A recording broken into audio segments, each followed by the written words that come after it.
They say family means forever, but sometimes the word family is just another lie we grow up believing, and you never see it for what it truly is until you realize the people you protected the most are the ones holding the knife behind your back. My name is Logan Carter, and I'm the youngest of two brothers. I'm 32 now, but for most of my life, I was just the little one, the quiet, reliable one, the one who doesn't argue, the one who never causes trouble, the one who always shows up when others fall apart. I never minded it. I'm not the kind who needs the spotlight, never have been. While other kids dreamed of fame, fast cars, and big stages, I was the kid who loved puzzles, silence, and rainy afternoons. I liked things I could fix, things I could understand. Maybe that's why I got into coding. It made sense. People didn't. My older brother, Brent, was the opposite. Larger than life, charming, popular without trying. He had the kind of smile that made people feel like everything was going to be okay, even when it wasn't. Growing up, I looked up to him like most little brothers do, and like most little brothers, I trusted him more than I should have. Brent married young. He was 26 when he proposed to Nicole, his college girlfriend. She was poised, polite, a little distant, but in a way that made people respect her. They seemed perfect. She grounded him. He energized her. To me, they were the golden couple, so when they invited me to move in with them during my final year of grad school, I was honored. It was supposed to be temporary, 6 months, maybe less, but 6 months became a year, then a year and a half. Not because I overstayed, because I helped. I cooked when they worked late. I did their taxes for free. I updated Nicole's resume, helped Brent build his startup website. I became more than a guest. I became part of the foundation, but then life happened. Nicole got sick, not just a cold, not just fatigue, the kind of sick that turns calendars into countdowns. She was diagnosed with stage 2 lymphoma. Brent was shattered. He stopped sleeping, stopped eating. His startup fell apart within months. Bills piled up. Insurance failed them. And by the time Brent finally admitted they needed help, they were drowning. That's when I stepped in. I didn't even hesitate. I had just gotten my first big contract, freelance software security for a mid-sized firm. The money was decent. I wasn't rich, but I was stable. So I did what I thought families should do. I liquidated half my investments. I borrowed from a line of credit I hadn't touched since college, and I gave Brent and Nicole $97,000 in 3 separate payments to cover hospital bills, home care, and debt consolidation. No contracts, no strings. This isn't a loan, I told Brent. This is me being your brother. He cried when I said that. Nicole hugged me for the first time in years. For a moment, I felt like the world was still okay. But generosity is a tricky thing, because when you give without limits, people stop seeing you as kind and start seeing you as a resource. Nicole recovered, slowly but surely. Within a year, she was cancer-free. Everyone called it a miracle. I agreed. But miracles don't fix character. While she regained her strength, Brent sank deeper into debt. Job after job fell through. His confidence crumbled. His pride warped. And I kept helping. I offered to co-sign a mortgage for them, a small home in a quiet suburb. It was under my name, of course. Brent's credit was ruined, but he promised he'd handle the payments. I just need a reset, he said. A place to start over. So I gave him that too. I moved in with them again, briefly, just to help them transition, to finish the paperwork, to be nearby in case things got hard again. The idea was that I'd stay in the guest room for 3 months. It turned into 6, then 8, and that's when the shift began. At first it was subtle. Nicole stopped saying good morning, stopped offering me tea like she used to. The thank yous faded. Then came the whispers. One night I passed their room and heard Nicole say, "He's always here." "Doesn't he have a life of his own?" Brent murmured something I couldn't make out. Nicole again. "It's not healthy. We're married." This isn't a dorm. I didn't sleep that night. The next week, Brent asked if I was thinking about moving out soon. Casual tone, like it was his house. Like I was the one overstaying. I reminded him that the house was in my name, that I'd only stayed longer because he kept needing help. He smiled. "Yeah, I know, but Nicole's finally better. We just need space, you know." I nodded and said nothing, because what could I say? It didn't feel like betrayal yet, not then, but it felt like the first crack in something I thought was unbreakable. The final blow came a month later. Brent asked to meet me man to man. That's how he put it. We sat in the backyard. Same place we used to grill burgers as kids. He cleared his throat. Look, I appreciate everything you've done. You've been more generous than I deserve. Pause. But Nicole and I need this house to feel like ours. I think it's time you moved out. I stared at him. I own the house, Brent, he nodded. Yeah, and we appreciate that. But think of it like this. You already helped us once. Letting us keep the house could just be the final piece of the puzzle. I laughed, bitter, hollow. So you're asking me to walk away from a property I bought just so you can pretend it's yours? Brent looked uncomfortable. We've made it a home, Logan. Nicole's finally happy. Letting go. It's the right thing to do. The right thing. I didn't scream. Didn't fight. I just stood up, walked to my room, packed a bag, and left. I didn't take revenge. Didn't call a lawyer. Not then, because some betrayals need time to marinate. Some betrayals deserve the silence before the storm. The first night in my new apartment felt like silence wrapped in cement. There were no voices down the hall. No smell of Nicole's oversweet candles, no background hum of Brent laughing at some podcast he only half understood. Just me, a mattress on the floor, a laptop, and the dull echo of a betrayal I couldn't quite wrap my mind around. I didn't cry. I didn't throw things. I didn't spiral. But that didn't mean I was okay. Grief doesn't always look like what you think it should. Sometimes it looks like skipping breakfast 3 days in a row. Sometimes it sounds like typing the same line of code 12 times and deleting it. Sometimes it smells like unopened laundry and leftover noodles. I functioned because I had to. Client work didn't stop. Deadlines didn't vanish. But something in me did. Something got quieter. I stopped calling mom. Stopped texting old friends. Stopped showing up in the family group chat. They didn't really ask where I went. And I didn't really care, because how do you explain to people that you were betrayed not by enemies, but by the very people who once cried in your arms? For weeks I lived in half slept, half ate, half felt. But something interesting happens when you hit that emotional low and decide not to stay there. You start noticing the smallest signals. One night, I was scrolling through a budgeting app, half dazed, when I realized something. Despite everything, I was okay, financially at least. I still had backup funds. I still had my contract work. I still had an inbox of clients waiting for quotes. In a twisted way, Brent kicking me out had cleared my plate. I had no distractions, no daily drama, no unexpected emotional labor. Just space, and with space comes rebuilding. So I made a list. Not a revenge list, not yet, just a list of what I wanted, really wanted. A home that felt like mine, a workspace I could control, financial independence that couldn't be leveraged by anyone else. People in my life who saw me as more than a support system. It wasn't an overnight transformation, but slowly, week by week, Logan 2.0 began to take shape. I upgraded my laptop, started exercising again, set boundaries with clients, even reached out to an old friend who once said, "Call me when you're tired of being the dependable one." Funny thing is, he picked up on the first ring. Months passed, and while my world was expanding, Brent's was collapsing. At first, I didn't care. Let the world burn, I thought, but then patterns began emerging, calls from unknown numbers, emails with vague subjects like, "Hey, quick thing," messages from mutual acquaintances asking, "Hey, you talked to Brent lately?" I ignored them until one day I got a voicemail from Brent. "Hey, Logan, look, I know things got complicated, but I could really use your advice. Something's come up.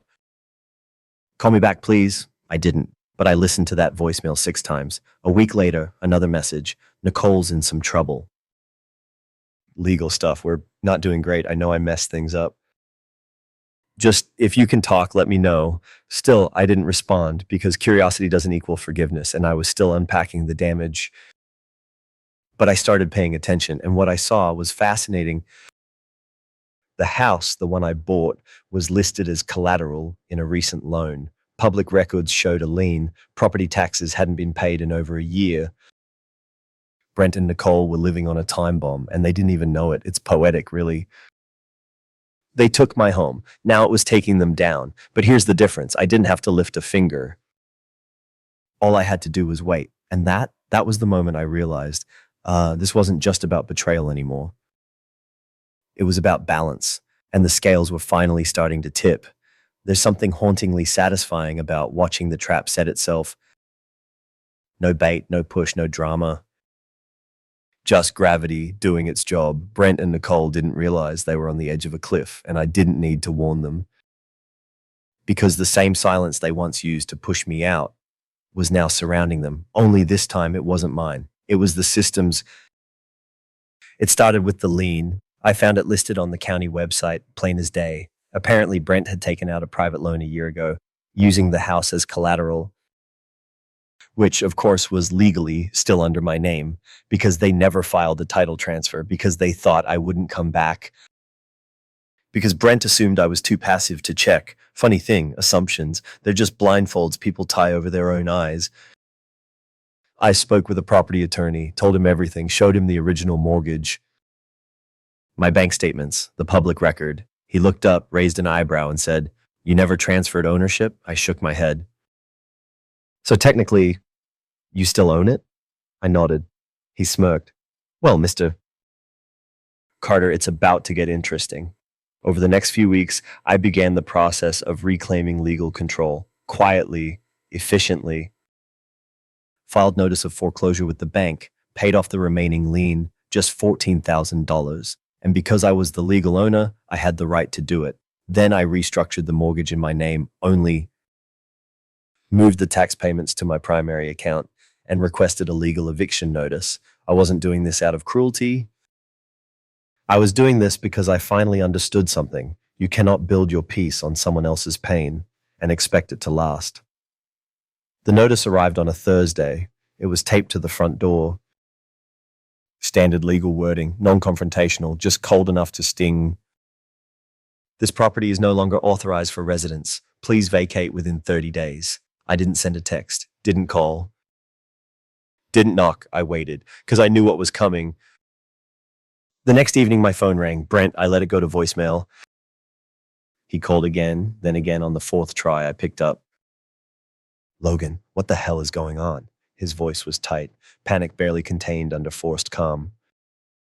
"Why is there a notice on the house? Nicole's freaking out. We thought the loan was handled." I paused, then answered flatly. "The loan defaulted. The house is still in my name.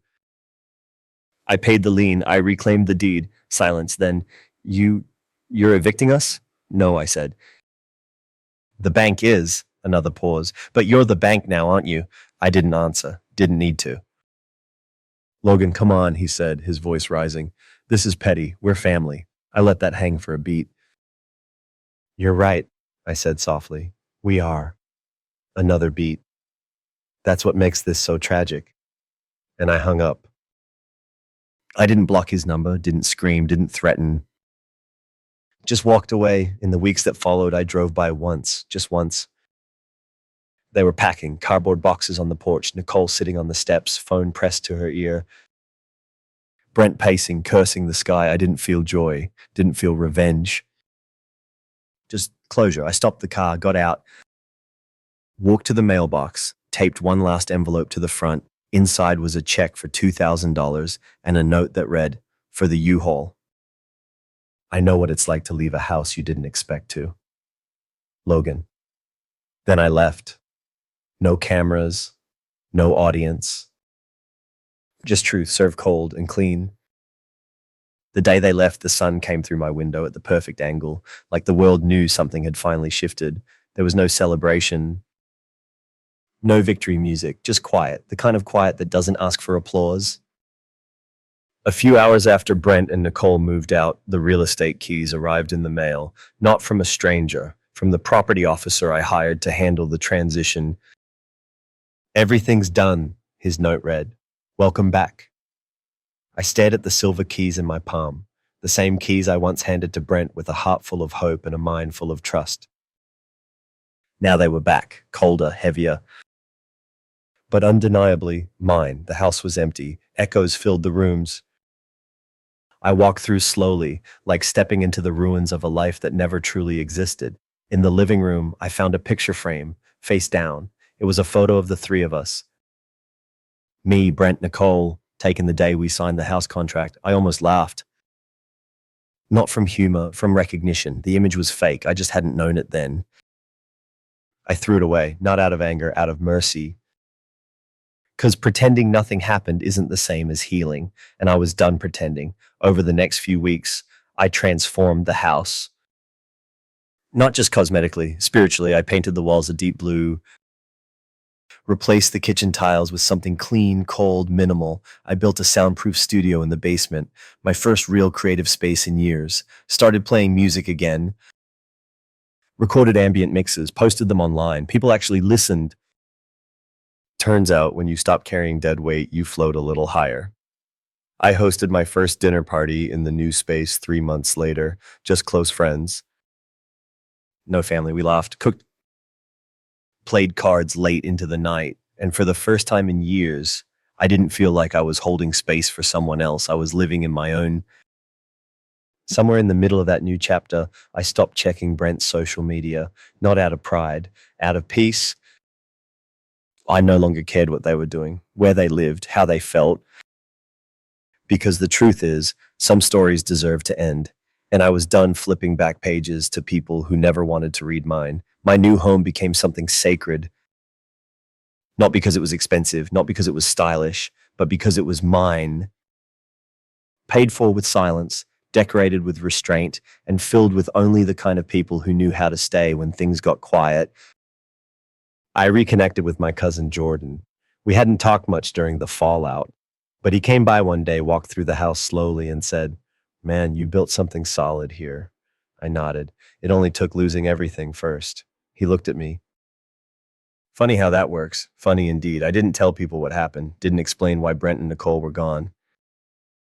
Didn't correct the family gossip because I didn't need their sympathy. Sympathy is cheap. Dignity is earned. And I had earned mine, brick by brick. There's a kind of strength that comes after heartbreak. It doesn't roar, it doesn't flex, it just stands. Steady, rooted, and impossible to move. Brent called once, left a voicemail. I know we didn't handle things right. I know I should have done better, just wanted you to know we're okay, hope you are too. I didn't call back. Not because I hated him, but because I had nothing left to give. Some bridges don't need to burn. They just don't need to be crossed again. People think justice is a moment, a courtroom, a confession, an apology, a climax. But that's not how it works, not really. Justice isn't loud. It isn't cinematic. It doesn't come with applause. Sometimes it's just you standing in a quiet house realizing you didn't break. That's what I've learned. Justice isn't handed to you. You build it. Brick by bit of brick, choice by painful choice, silence after silence. They took my home. I built a better one. They tried to erase me. I rewrote the script. They thought I would disappear quietly, and I did. But not in the way they hoped. I disappeared from their reach, from their control, from their narrative. And now I don't exist in their story because I've written my own. I still hear whispers, family friends asking why Brent moved, distant cousins speculating about some drama. I don't correct them. I don't explain because I owe no one an explanation for surviving. There was a time I thought justice meant being seen, being heard, being vindicated. Now I know better. Justice isn't what others give you. It's what you reclaim when no one is watching. I no longer need to be understood. I don't need Brent to apologize. Don't need Nicole to beg. Don't need my parents to call and say we should have done more, because that kind of validation is fragile. And I've built something unbreakable. You know what's better than revenge? Sovereignty. Not having to ask, not having to justify, not having to explain why you won't go back to the people who hurt you. I drink my morning coffee alone now, not out of loneliness, but because I like it that way. I take walks in silence. I listen to my own breath. I've stopped filling my life with people who only show up when they need something. I don't talk about Brent, not because it hurts, but because it no longer matters. His chapter in my life ended, cleanly, without a scream, without a door slam, just a final period after a long, painful sentence. You want to know the best part? They'll never understand how I did it. Because people like them, people who manipulate, guilt trip, drain, they only understand noise. They don't recognize power when it's quiet. And me, I'm not interested in being loud anymore. So here's what I'll say to you, to anyone listening. If you've ever been used, discarded, pushed out of a place you helped build, let this be your reminder. You don't need permission to rise. You don't need a courtroom to claim your truth. You don't need someone to hand you justice like a gift. You become it, one silent step at a time. So no, I didn't win anything, but I reclaimed everything, and that's justice enough. If you've ever been betrayed by the people you trusted most, if you've ever had to rebuild with no one clapping for you, this story was yours. Hit subscribe for quiet justice, for clean endings, for people who stop asking to be saved and start saving themselves.